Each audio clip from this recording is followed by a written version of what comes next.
Good morning, everybody. This is another day, and I am so excited this morning because I've been saving this story. True story that happened probably about 4 months ago. But anyhow, this is the story of the long-legged chicken, which came from we don't know where. And I'm going to show you a picture the best I know how, which is on my other iPad.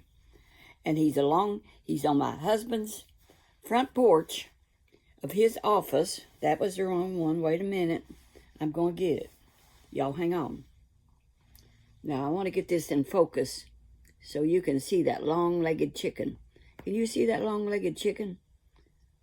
Well, we don't know where he came from. There had been a storm a day or so before. And now here's a closer up of him. Can you see that crazy hair? And his legs are so long. I never saw a chicken like that before. But there he is. And anyhow, we didn't know what to do with him because he was on the porch. See how he's on the porch? That's the front porch of my husband's office across the street. And it kept wanting to go in the house and stay in the house. If he'd opened his door, it wanted to run in. He says, "You're not coming in here. I don't want no chicken poop in my office." So he wouldn't let it in. Well, it would hang around, and the people next door in a rental house, they would feed him and give him food and then he'd go back up on the porch, and that's where he was roosting, and that's where he was staying. So my daughter out in the country, the bossy one, Kimberly, my baby girl, who I just love, anyhow, she raises chickens. So we couldn't get rid of that rooster. I mean, he was there every morning. And I said, "Is the rooster still there?" And he'd say, "Yes, the rooster's still here." I said, "Well, what are we going to do with him? We can't let him live on your front porch. Messes it up too bad." I said, "I wonder if Kim would want that rooster." Because I know he was a rooster. It looked like a rooster. I wasn't positive, but I think it was a rooster. So I called Kim up and showed her pictures of this rooster. She said, "Yeah, he's different. I'll take him. I'll send my husband in to get him." Because, they live like 18 miles out in the country. That's country out there. I don't care for country, but she loves country. She's got chickens and turkeys and dogs and stuff like that because she loves them. She's got a guard turkey where when Amazon delivers anything, he hands it out the window because that turkey will attack people. And it attacked me one time, scared me to death. I don't get near him. Kim has to have a stick when I come in. Of course, if you wear red, he really goes crazy. He thinks he's a fighting bull or something. I don't know what he is, but I'm scared of him. Anyway, so this chicken that I was telling you about, here's another picture of him. Would you look at those long legs? Ain't that something else? Maybe some of y'all know what he is. I don't know what he is. I got my coffee. Here's Bella. Bella's helping me this morning. I'm going to get my coffee. Wherever I done with it. Oh, here it is. Got my coffee. Anyway, this long-legged chicken. So Bruce, baby daughter's husband, going to come and get him. So he brought it. I had a cage, a cat cage that we could put him in. So James's secretary that morning, I said, "We have decided to let him in the office." And buddy, he just went right in the office. He was going to stay there. That was home. We think he must have been a chicken pet of somebody's because he loved humans. And he wasn't afraid to be around you. So anyway, we didn't want to keep him. We don't want no rooster. We hunted. We went houses around and asked, did somebody lose a chicken? Because we wanted to take him home. So James knocked on doors, and we drove around the neighborhood, and people would say, "Yes, they have turkeys over on the next block." We'd go there. They didn't know who it was. So Bruce came to get him, and he got him, and he took him out in the country to Kim. And Kim examined him good before she put him in with her flock because she knows stuff about chickens I never heard tell of as we raised them on the farm. We had chickens. when I was a little girl, and we had this one chicken. The way we got new baby chickens, Mom didn't have to set a chicken, and that means put eggs under it and let them hatch them, because we had one hen that would hide under that smokehouse where we lived when we first moved to Indiana, like froze to death. The oldest of 9 kids. We slept 5 to a bed. But anyway, that has nothing to do with this subject. I get distracted. Y'all excuse me. That's life. So anyhow, that hen would hide her nest under that smokehouse, and she would come marching out with maybe 15 or 16 little chickens. And they usually survived if the chicken hawks didn't get them. We had chicken hawks pretty bad, and once in a while, those chicken hawks would get our baby chickens. Back to this rooster.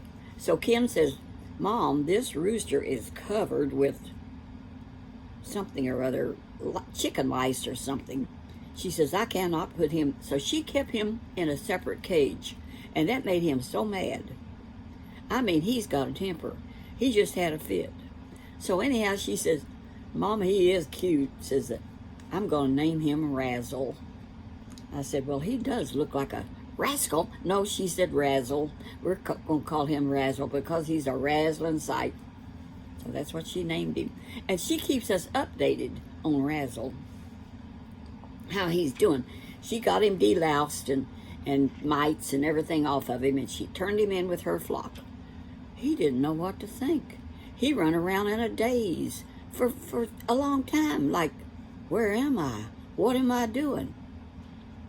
And he must have been a fairly young chicken, because one day she said he woke up and he said, am I in heaven? He realized he was a rooster.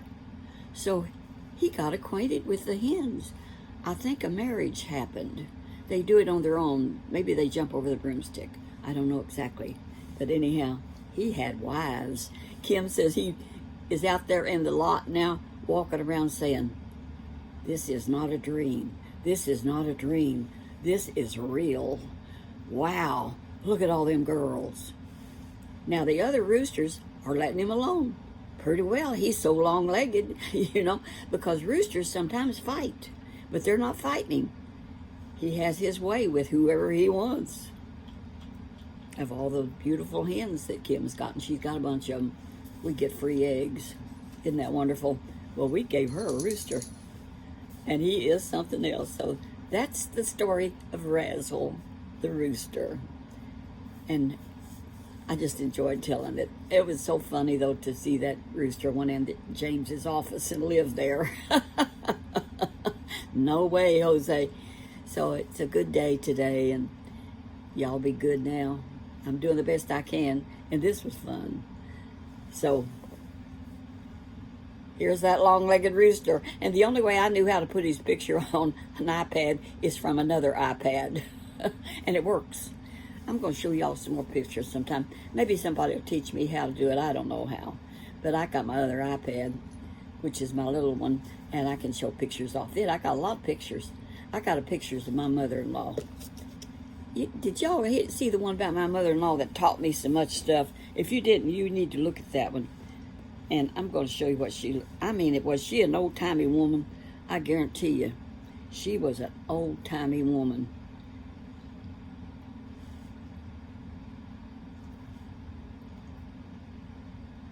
Here's a picture of me and my brothers at a family reunion. I didn't look bad back then either. God's been good to me, and I've been blessed to have number 3. There's my cat. She's around. I better shut up. But that's the story of Razzle the Dazzle. And baby Kim takes care of him. And you know what, though? I got to tell you this about Kim, my baby daughter, the bossy one. She's so sweet. I just love her. She cooks like a dream. She's been cooking. I bought her a bread machine recently, and she just used it to make dough. So she's been making cinnamon rolls and bread and all kinds of stuff with it. And she said, Mom, I'm having such fun. Thank you. And she just makes a dough, and then she does whatever she wants to with it. But anyway, we chat back and forth, me and the twins and Kim, all the time on this iPad that I'm talking on right now.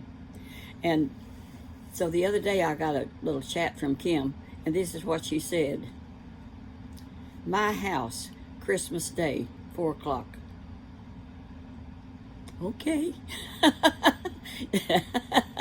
I'll be there, but I said, okay. That's my invitation to Christmas dinner. She takes it for granted we will be there, me and number 3, and we will. There I go. I tell you what, things just pop up in my mind. And how sweet she is. But she loves the country, and she can have it. And she's happy out there, and I'm glad she is. I don't like to be that far away from the Walmart. God has blessed me with my Walmart. 3 blocks down the road, Aldi's, 4 blocks, Myers right across town, and Kroger. So anyhow, I've got to get busy and talk to Kroger about my Christmas that I'm going to have for James, number 3's a bunch of people on Saturday. So Kroger, here I come to get me a dinner, whatever they got. Thank you, Jesus. I have the funds to pay for it. Thanks to number 3. He'll take care of it. So I'm blessed, and I thank you all for looking. And all you people that are subscribing. That Jared King TV is a miracle of God. He just happened to see one of my little videos, and he thought I was funny or something. I don't know. But I like him. I talked to him some on the iPad, and he's a jewel, him and his wife. That's what I call some people. They're just jewels. That's all there is to it. He's not a diamond in the rough. He's a jewel to start with. So thank you, Jared, once again, for all your help, honey, to spreading the word that Jesus loves them. Because you know what, people, that's my main focus is live for the Lord. Walk the path that you need to be walking. Invite Jesus into your heart. He loves you. God sent him, and he died for us when we was yet sinners. And we're not supposed to be sinners anymore. Sometimes we backslide a little. But he is just to forgive us. And if we mean it, and he knows, believe you me, he knows when you mean it and when you don't. So be sincere, and he will be your comfort and your guide and help you walk the path that you need to walk and that I need to walk, and I'm trying. Sometimes it gets rough, baby. But we just keep on keeping on. God bless you. Have a great holiday. I don't call them holiday, though. It's have a Merry Christmas and a Happy New Year, in case you don't watch me another time. God love you. I love you. Bye-bye. I close it down.